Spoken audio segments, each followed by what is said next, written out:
Combine vacancy है उसके physical start में भले ही कितना अच्छा कर जाएं, आप इसका पीएचडी क्वालिफाई कर जाएं, किंतु जब तक आपके एग्जाम में अच्छे नंबर नहीं होंगे आप कट ऑफ के बेस पर बाहर कर दिए जाएंगे। तो इसलिए रिटन एग्जाम पर भी फोकस करना बहुत ही ज़रूरी है। अभी इसका टाइपिंग भी होगा, तो सबसे पहले अगर आप रिटन एग्जाम में अच्छा स्कोर करेंगे तो ही इसके टाइपिंग में जा पाएंगे। तो रिटन एग्जाम बहुत ही जल्द होने की संभावना है, क्योंकि इस बार चिप के द्वारा रनिंग कराई जा रही है, तो डेटा कलेक्ट करने में ज़्यादा समय नहीं लगेगा। जैसा ही फिजिकल समाप्त होगा तुरंत आपका जो है रिटन एग्जाम स्टार्ट हो जाएगा। क्योंकि आप लोगों ने देखा जहां भी चिप के द्वारा रनिंग होती है, जब रनिंग आपकी कंप्लीट होती है तो वो सारा डेटा ऑटोमेटिक कंप्यूटर में फीड होता रहता है, तो अलग से कोई डेटा कलेक्ट करने की ज़रूरत नहीं पड़ती। तो रनिंग के बाद आप लोगों के एग्ज़ाम बहुत ही जल्द हो जाएंगे, क्योंकि ऑलरेडी बहुत डिले हो चुका है, तो अब ज़्यादा डिले नहीं होगा। आप लोग रिटन एग्ज़ाम की भी तैयारी करते रहिएगा। और रिटन एग्ज़ाम की तैयारी के लिए आप लोगों को पता ही होगा कि जिन्होंने टेक्स्ट बुक बाय नहीं किया है उनके लिए मुश्किल होगा सिलेक्शन लेना, क्योंकि हर एक सेलेक्टेड कैंडिडेट टेक्स्ट बुक से मॉक ज़रूर लगाता है, इसके प्रीवियस ईयर के क्वेश्चंस पेपर ज़रूर लगाता है। आप लोग टेक्स्ट बुक पर पास बाय कर लीजिएगा। पास प्रो बाय करने के बाद आप किसी भी एग्ज़ाम का, चाहे आप बीएसएफ एचसीएम का लगाएं या फिर एसएससी का कोई एग्ज़ाम हो गया, रेलवे का कोई एग्ज़ाम हो गया, कोई भी एग्ज़ाम होता है, सिर्फ आपको एक बार पास प्रो बाय करना होता है। उसके बाद किसी भी गवर्नमेंट एग्ज़ाम का अनलिमिटेड मॉक टेस्ट, उसका प्रीवियस ईयर का पेपर और जो लेटेस्ट में ट्रेंडिंग क्वेश्चंस चल रहे हैं वो सारा कुछ आप लगा पाते हैं। यहाँ पर आप कंपटीशन में खुद को जज कर पाते हैं कि आपकी रैंक क्या चल रही है। तो बिना टेक्स्ट बुक लगाए सिलेक्शन बहुत ही मुश्किल है, क्योंकि हर एक सेलेक्टेड कैंडिडेट टेक्स्ट बुक से मॉक ज़रूर लगाता है। और अगर आप इस वैकेंसी के लिए चाहते हैं तो बीएसएफ एचसीएम का प्रीवियस ईयर का जो पेपर है वो मिल जाएगा, सीआरपीएफ एचसीएम का प्रीवियस ईयर जो 2022 में पेपर हुआ था वो मिल जाएगा। तो जितने भी पेपर हुए हैं सारा प्रीवियस ईयर का मॉक के फॉर्मेट में आपको मिल जाएगा। आप उसको लगा कर देखिए कि आप उसके एग्जाम में कितना कर सकते थे, तो उसमें आप लोग अच्छा स्कोर करने की कोशिश कीजिएगा। और अभी आपको बेस्ट ऑफर मिल रहा है, टेक्स्ट बुक पर पास प्रो आप केवल 615 रुपये में बाई कर सकते हैं, और आप हमारा कोड यूज करेंगे तो आपको 12% का एक्स्ट्रा डिस्काउंट मिल जाएगा।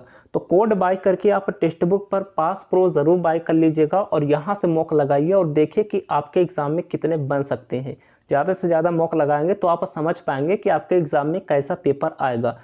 तो टेक्स्ट बुक का एप्लीकेशन डाउनलोड करके आप पास प्रो बाई कर सकते हैं, हमारा कोड यूज कर लेना, आपको मैक्सिमम डिस्काउंट मिल जाएगा।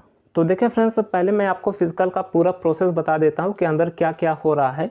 देखिए सबसे पहले आप जब 6 बजे की रिपोर्टिंग है तो 6 बजे से पहले पहुँच जाइएगा, क्योंकि थोड़ा सा पहले एंट्री हो रही है। तो जैसे आप गेट पर जाएंगे तो किसी किसी सेंटर पर रोल नंबर से नाम वाइज बुला रहे हैं, और किसी किसी सेंटर पर क्या हो रहा है कि डायरेक्ट वैसे जो पहले आ रहा है वो अंदर चला जा रहा है।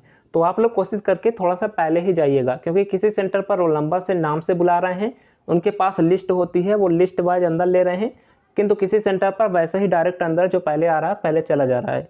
तो एंट्री होने के बाद जैसे ही आप अंदर जाएंगे तो आपको एक फॉर्म दिया जाएगा, उस फॉर्म को आपको फिल करना होगा। फॉर्म जैसे आप फिल करेंगे उसके बाद आप जो है, जो वहाँ पर कंपनी है चिप वाली कंपनी, क्योंकि चिप का कंपनी का टेंडर अलग है, उसमें प्राइवेट लोग लगे रहते हैं, वो आपके पैरों में चिप बांधेंगे और आपको चेस्ट नंबर प्रोवाइड करेंगे। तो फॉर्म भरने के बाद आपको चिप मिल जाएगी, आपको चेस्ट नंबर मिल जाएगा, और आपका वो चिप और चेस्ट नंबर वो आपके रोल नंबर से कंप्यूटर पर जोड़ देंगे, ताकि पता लगे कि इस चिप पे कौन से कैंडिडेट का रोल नंबर है। तो जैसे आपको चिप और चेस्ट नंबर मिल जाएगा उसके बाद आपको ग्राउंड पर ले जाया जाएगा। ग्राउंड पर जो है 50-50 लोगों का ग्रुप बन रहा है, 50-50 लोग जो है वो एक बार में दौड़ाए जा रहे हैं। और वहाँ पर जो आपका ग्राउंड होगा वहाँ पर इस तरीके से मैट बिछी होगी, इसी मैट पर आपको पैर रखना है। जैसा ही आप इस मैट पर पैर रख देंगे आपका समय स्टार्ट हो जाएगा। अब देखिए ज़रूरी नहीं है कि जो पहले भाग रहा है उसको आप देखकर भागे, आप जब तक इस पर पैर नहीं रखते आपका समय स्टार्ट नहीं होता है। जैसा ही आप इस पर एक पैर रख देंगे, कुछ लोग कहेंगे दोनों रखना ज़रूरी है या फिर एक रखना ज़रूरी है, कोई एक ही लग जाए, थोड़ा सा यहाँ पर अगर यहाँ पर किनारे पर भी लग जाता है तो भी वो जो है काउंट हो जाता है। ये बहुत ही ज़्यादा एक्यूरेट होता है, थोड़ा सा भी अगर टच करता है तो वो काउंट कर लेता है। तो थोड़ा सा अगर आपका पैर इस पर लगेगा, एक पैर ही ज़रूरी है, ज़रूरी नहीं है कि दोनों पड़े। तो जैसा ही आपका पैर चिप वाला, क्योंकि आपके दोनों पैरों में चिप लगी होगी, तो जैसे ही आपका पैर इस पर पड़ेगा आपका टाइम स्टार्ट हो जाएगा। उसके बाद ग्राउंड पर जो है आपको 4 राउंड लगाना होगा, क्योंकि 400 मीटर का ग्राउंड है। कुछ सेंटर पर रोड पर ही डायरेक्ट दौड़ा रहे हैं, किंतु मैक्सिमम सेंटर पर ग्राउंड ही है। तो आपको 4 राउंड लगाना होता है, 6.5 मिनट का टाइम होता है, तो 6.5 मिनट के अंदर ही आपको 4 राउंड कंप्लीट करना होता है।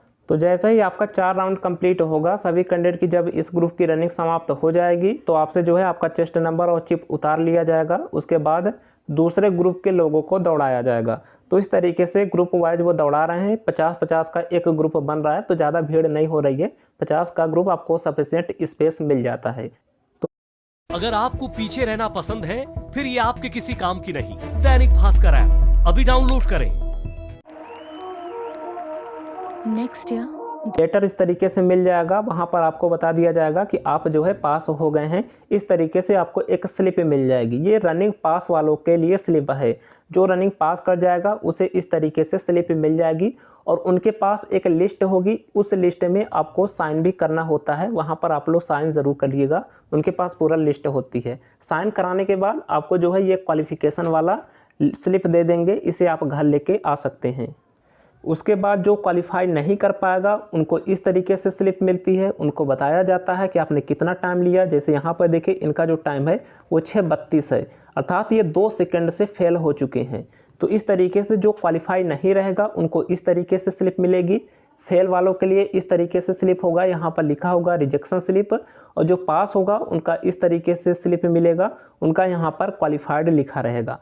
और देखिए जब आपकी रनिंग कंप्लीट हो जाती है उसके बाद आपका हाइट चेस्ट होता है, क्योंकि हाइट चेस्ट बाद में नाप रहे हैं। सबसे पहले जो प्रोसेस हमने बताया, गेट पर एंट्री करेंगे, उसके बाद रनिंग करा ली जाएगी। रनिंग पास होने वालों की ही हाइट चेस्ट हो रही है। तो जैसे आप रनिंग पास हो जाएंगे तो आपकी हाइट चेस्ट होगी। और हाइट चेस्ट इस बार जो है मशीन के द्वारा हो रही है। आपका यहाँ पर इस सेंटीमीटर में मशीन लगी होती है, वहाँ से नापते हैं। यहाँ पर मैं आपको दिखाता हूँ, कुछ इस तरीके से वो होता है। यहाँ पर लगी होती है, यहाँ पर ये देख सकते हैं सेंटीमीटर। उसके बाद ये मशीन जो है बताती है कि कितना सेंटीमीटर यहाँ से गया। तो ये पूरा एक्यूरेट बता देती है कि आपका चेस्ट कितना हुआ है। तो मशीन के द्वारा चेस्ट इस बार नापा जा रहा है और हाइट भी मशीन के द्वारा ही नापा जा रहा है। तो इस तरीके से आपका रनिंग होने के बाद आपकी हाइट चेस्ट हो जाएगी। हाइट चेस्ट होने के बाद अगर आपकी हाइट 165 निकलती है, चेस्ट आपका जो है 77 से 82 होता है, तो आप पास हो जाएंगे। आपको जो है पास का सर्टिफिकेट देके भेज दिया जाएगा। और देखिए यहाँ पर बहुत सारे लोगों का डाउट आ रहा है कि वेट में कितना ले रहे हैं। वेट का कोई मायने नहीं है। वेट में यहाँ पर बाहर नहीं करेंगे, वो मेडिकल का क्राइटेरिया है। भले इसके नोटिफिकेशन में दिया गया है, इसके नोटिफिकेशन में भी बोला गया है कि वेट में रिजेक्शन केवल मेडिकल के समय कर सकते हैं। तो वेट में आपको टेंशन नहीं लेनी है, वेट का कोई क्राइटेरिया नहीं है। किसी जगह पर नाप रहे हैं, किसी जगह पर नाप भी नहीं रहे हैं, तो वेट में कोई बाहर नहीं होगा, वो मेडिकल का क्राइटेरिया है, इसमें आपको परेशान नहीं होना है। और अब हम बात करते हैं कुछ डेटा के बारे में कि टोटल कितना पासिंग रेशियो रहा है। देखिए टोटल एक दिन में 500 लोग बुलाए जा रहे हैं पर सेंटर पर। जो प्रेजेंटी है वो बहुत ही कम है, बहुत ही कम लोग प्रेजेंट हो रहे हैं। केवल 50 से 55% लोग ही प्रेजेंट हो रहे हैं। अगर 500 लोग बुलाए हैं तो किसी सेंटर पर 250, किसी सेंटर पर 270, किसी सेंटर पर 280, बस इतना ही लोग प्रेजेंट हो रहे हैं, इससे ज़्यादा प्रेजेंट नहीं हो रहे हैं। और जितने लोग प्रेजेंट हो रहे हैं, रनिंग आपका 50 के ग्रुप में दौड़ाया जा रहा है। और रनिंग में कितने पास हो रहे हैं, देखिए रनिंग में जो पासिंग रेशियो है वो किसी सेंटर पर बहुत ही कम है, किसी सेंटर पर बहुत ही ज़्यादा है। क्योंकि अभी जब मैं एक असम के सेंटर का रिव्यू ले रहा था, उसमें 50 में से 49 लोग पास हुए थे उनके ग्रुप में। उसके बाद 50 में से दूसरे ग्रुप में 47 लोग पास हुए थे। तो वहाँ पर तो पासिंग रेशियो ज़्यादा था, किंतु किसी सेंटर पर 50 में से केवल 10 पास हो रहे हैं, कहीं पर केवल 8 पास हो रहे हैं। तो हर एक सेंटर का अलग अलग रिव्यू है। किंतु ओवरऑल यहाँ पर जो मैं आपको बता रहा हूँ कि 60 से 65% लोग रनिंग क्वालिफाई कर ले रहे हैं, जितने लोग प्रेजेंट हैं। जैसे अगर 280 लोग प्रेजेंट हैं तो इसका कम से कम 60% लोग रनिंग पास कर जाएंगे। और जितने लोग बुलाए हैं अगर उसका परसेंटेज देखें तो ओवरऑल 30 से 32% लोग सब कुछ मिलाकर इस स्टेज में पीएचडी एंड पीईटी में पास हो जाएंगे। जैसा अगर 10 लाख फॉर्म पड़ा है तो आप समझ लेना कि 3,20,000 ही इसके एग्ज़ाम में बचेंगे। तो ये ओवरऑल रेशियो